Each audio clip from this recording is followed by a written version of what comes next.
Tila ata nakakabingi ang katahimikan ng Pangulong Bongbong Marcos, sa kabila ng malakas na lindol sa Mindanao at pambobomba sa Marawi. Tila wala tayong naririnig ens pahayag ng Pangulong Bongbong Marcos, o pumunta sa lugar ng Mindanao para kamustahin ang mga biktima. Meron ngang nagtanong na buhay pa ba ang Pangulo ng Pilipinas? Nagtatanong lang po ang ating kababayan. Wag naman sa nang aipakulong ng Kongreso ang nagtatanong natin kababayan. Sa ngayon mahirap nang magtanong pwede kang aipakulong ng mga congressman, hahaha.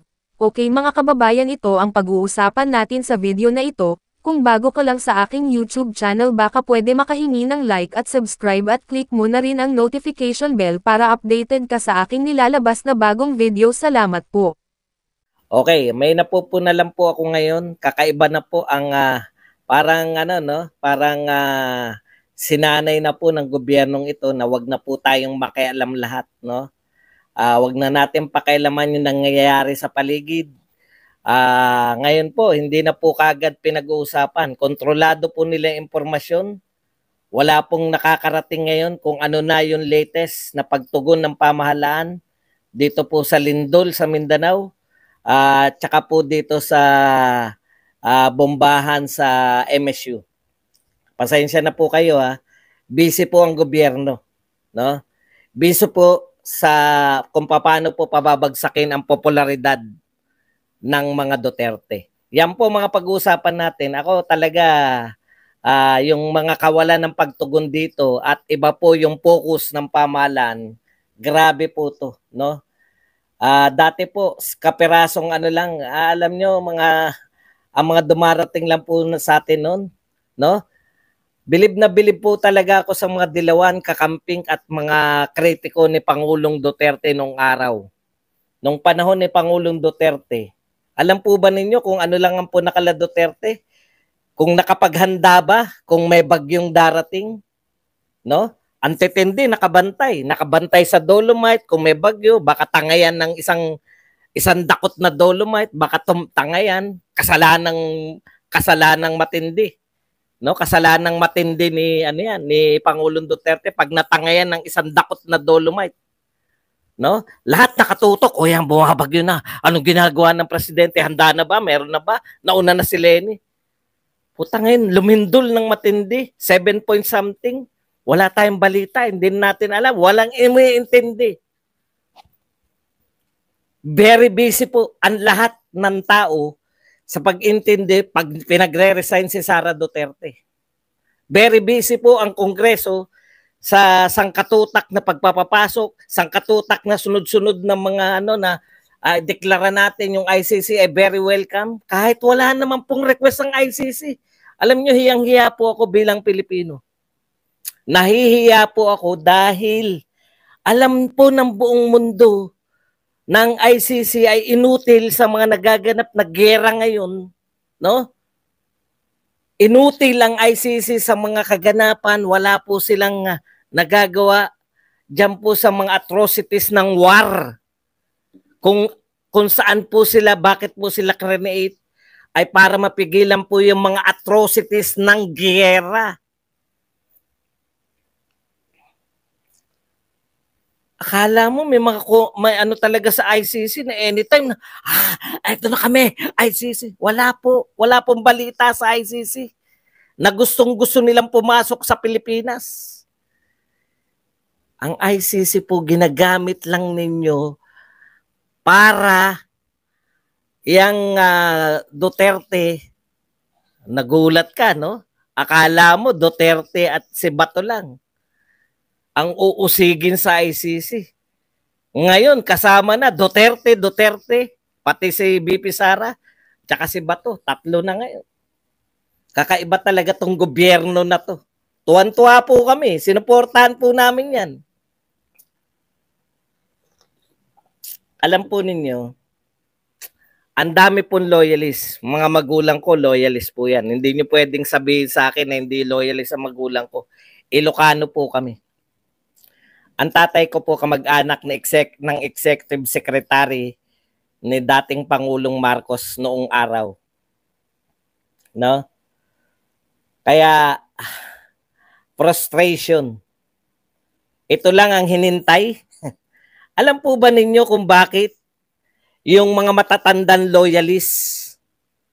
Gustong-gusto, di ba? 54 na ako pero bata pa ako kumpara sa mga magulang natin na totoong umabot sa mga Marcos. Real talk po, inabutan natin yung Marcos pero very big sa atin eh. Kung ano yung, inabutan natin yung Marcos yung panahon na katakot-takot na narally na neto mga dilawan. Alam niyo po ba kung bakit yung mga Marcos, mag-ano po tayo real talk po natin. Hindi po sa tokes ninyo mga batang tauhan ngayon. Kayong mga batang tauhan, kayo pong mga vlogger na hindi po umabot kahit po sa panahon ni Cory. Pasensya na kayo pagsasabihan ko lang kayo, medyo may edad pa ako kaysa inyo. Kayong mga hindi talaga umabot, real talk po, yung mga matatanda na umabot sa matandang Marcos, nag-e-expect po sila ng trabaho ng yung na-miss nila noon na trabahong Marcos. Ano alam niya ibig sabihin? Yung matapang, alam niya yung ginagawa niya, alam niya kung sino yung mga kalaban. Alam niyo po ba kung bakit nagka-leche-leche ang pamamahala ni Pangulong Marcos, yung matanda? Yan ang mga kalaban niya. Yung mga kalaban ni Duterte, yung mga tinatawag ni Duterte na oligarko. Yung mga kalaban ni Duterte, yung mga komunista. Yan din po ang kalaban ng matandang Marcos. Nung nakabalik po sa kapangyarihan, yung kanyang kapangalan na anak, pinagmamalaki po ng pinsan. Nakapayapaan dito sa mga kalaban.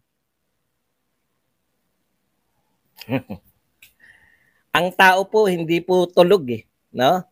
May nagmamalaki rito na loyalista dito sa Twitter. Basahin ko lang yung sinasabi niya.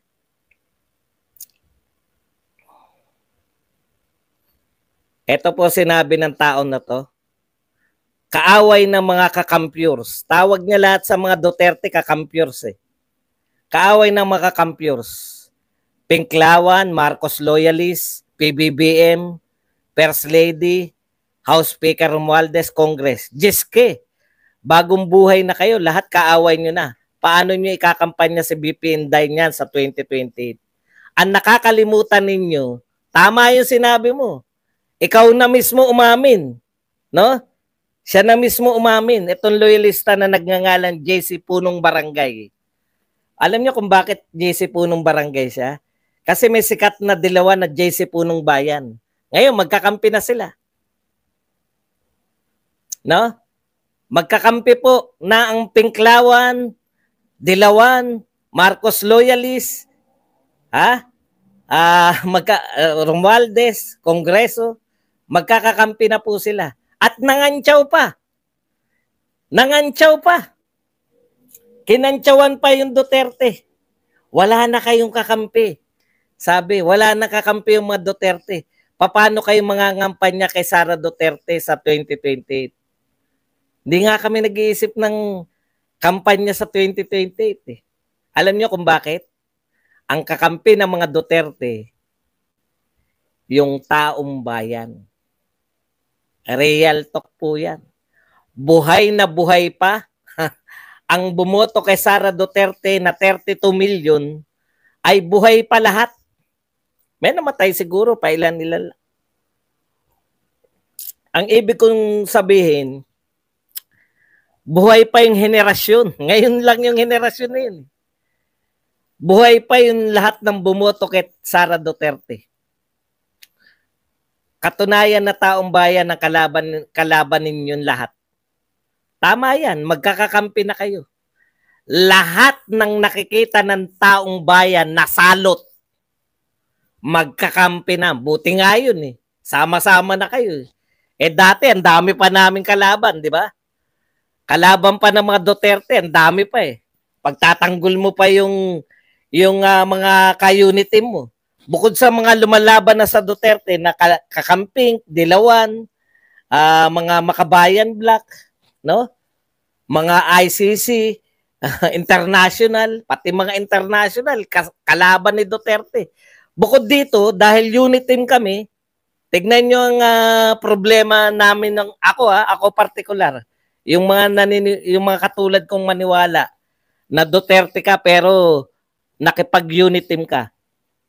Bukod dito sa mga umaaway sa Duterte, na pinagtatanggol mo yung si Pangulong Duterte at si Sara Duterte, bukod sa kanila, yung bukod sa Makabayan at mga tropa ni Joma, bukod sa mga dilawan at kakamping, bukod sa mga international na kung ano-anong grupo, pinagtatanggol mo pa yung ka-unity mo. No? Pinagtatanggol mo pa. Kaya ang hirap sa kalooban eh. Mabuti nga ngayon na nangyari, nagsama-sama na yung dati mong ka-unit team na nitong kalaban mo, isa na lang. Di ba? Nagsama-sama na sila lahat. Wala ka nang pinagtatanggol. Ang pinagtatanggol mo na lang, mga Duterte. Ang kalaban na lang natin, ang kakampi na lang pala ng mga Duterte ay taong bayan. At mas gusto kong kakampi ang taong bayan kaysa kung kaninong ipinagtatanggol mo pa.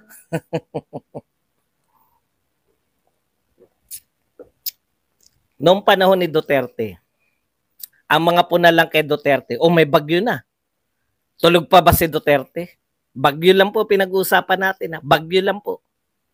Nasa ng Pangulo? Puta, nasa ng Pangulo? Ganun lang po sila noon. May bagyo, nasa ng Pangulo. Paparating ang bagyo, nasa ng Pangulo. Pero nagtatrabaho na po lahat ng tauhan ng Pangulo. Ang gusto lang nila, makita yung Pangulo na nakahubad na ganyan at sinasalubong yung bagyo. Ang gusto lang nila, tumulad yung Pangulo na lumulusong sa baha. Yun lang po yun. No? Dahil gusto nilang nakikipag-compete si Lenny, nakikipag-unahan eh. Wala namang ginagawa ron. Nambubuisit lang doon sa mga nagtatrabaho.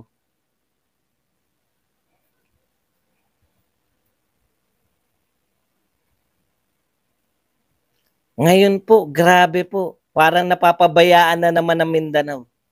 May nabalitaan ba kayo? Balita lang, wala na po yung nagtrabaho. May nababalitaan po ba kayo na yung pagtugon doon sa mga nilindol sa Mindanao? O pagtugon doon sa bombahan sa Marawi? Hindi ko po sinabi, no? Nagayahin. Sa bagay, wala na akong pakailan. Itsipwera na natin yan. Di naman talaga natin ma-expect yan na may kikilos at kikilos yan. Magbigay nga ng pahayag, hirap na hirap eh. Okay. Ang point ko lang dito, in comparison nung si Pangulong Duterte, mabubisit ka sa Twitter, ang gagaling po ng na-hire nila. Sila Thea, etong Justin Manila, ang husay, ang tatalino po talaga. Real talk po, mas matatalino po sila Thea Tan, tsaka yung Justin Manila at iba pa, kaysa sa mga kakamping at dilawan. Real talk po. Pero no amount ng pagiging matalino, walang amount ng kahusayan yung makakapagtanggol sa mga taong walang ginagawa. No? Kasi, kita nyo ang nila, bakit? Wala bang bombahan? Maglalabas ng marami silang mga resibo. Panahon ni Duterte, may mga nangyari din ganito. Alam nyo kung ano pagkakaiba? Tama po yun. Panahon po ng Pangulong Duterte, may mga ambusan din na nagaganap. Yun nga yun eh. Kaaway nga yung mga nangaambus eh. Kaya nga ayaw ng tantanan ng mga Duterte dahil sa galit nila. Ayaw na nilang maulit-uli. Pero ang pagkakaiba po, ngayon po nagbombahan, naroon na sa lamayan, kinagabihan si Duterte. Real talk po yan. Naroon na sa lamayan yung Pangulo dati ng Pilipinas. Inaalo na yung mga pamilya. Ano ang masasabi mo kababayan sa usaping ito? Kung meron kang reaction sa video na ito, i-komento ang iyong pananaw at opinyon sa usaping ito. God bless Philippines, salamat po.